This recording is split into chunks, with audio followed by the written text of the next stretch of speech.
What's that?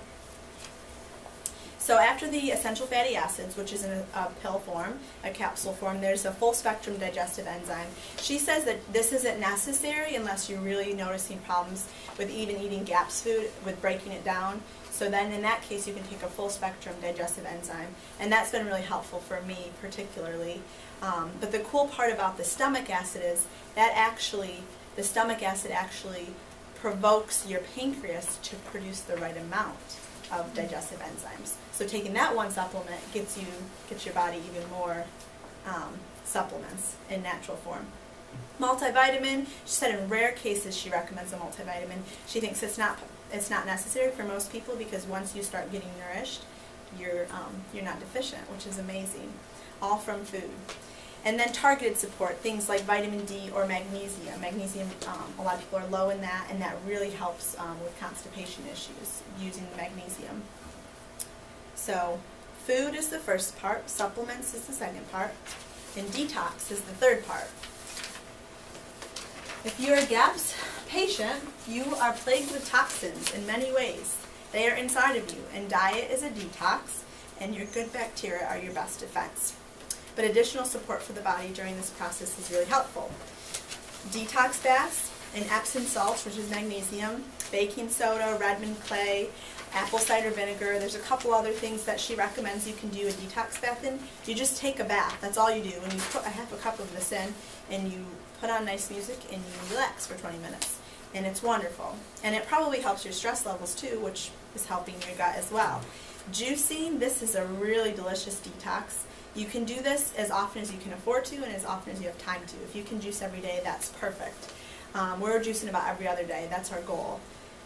But the juices themselves with these nutrients so compressed in a glass of juice that can be absorbed in 20 minutes into your whole body is a form of detoxing your body. It's a very potent form. Non-toxic house, I've given you a pamphlet on some things you can do to reduce the toxins in your environment. These things all just reduce your toxic load. The less stuff you can have in your environment, the less your body has to detox. And then enemas is a part of the GAPS program. Some people they're really necessary for. Some people do fine without them. This is just as needed and as you're comfortable with. But to remind you, the main source of toxicity is the gut. And that's why the diet focuses on cleaning up and healing the gut so that it is no longer such a toxic assault on the body itself. A body filled with beneficial bacteria is your best of defense against toxins in this world. There's so many resources to help you. GAPS can look really different. I've been reading GAPS families for months, and it can be gourmet, or really simple. It can be American or other cuisines, organic or done with all conventional produce and conventional meat, done with the whole family or just with one member, done 6 months, done 2 years. It's very individual for the family's needs. And GAPS food is delicious. These are all foods that I've made on the GAPS diet, and we have many more pictures because I just keep trying new things. You don't need to try new recipes all the time. You can find stuff that works for you and just keep doing it. But this is like super fun for me to find out I can make such good food without things that are hurting our bodies. Most things that you like, there can be a GAPS version of. It just needs to be tweaked a little bit. If it's like a funnel cake, actually I just saw a GAPS funnel cake online the other day. But if it's something like a Snickers, we probably can't replicate that with a GAPS diet, but there are Almond Joys. I saw GAPS Almond Joys.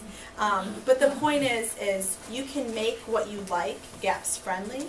And if it's a sweet or some type of treat thing, you just eat it infrequently, like we're supposed to be eating treats. You eat it as a true enjoyment instead of an everyday thing.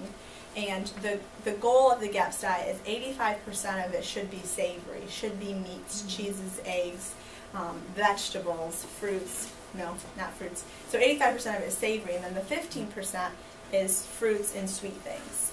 So that kind of balance keeps you eating, you know, an appropriate balance of sweet treats, because there are a lot on GAPS, there really are. So the yellow book in the middle, this is the number one, and then there's a lot of other resources to help you do it. Yvonne has books actually here at the clinic in the back that you can buy tonight if you're interested.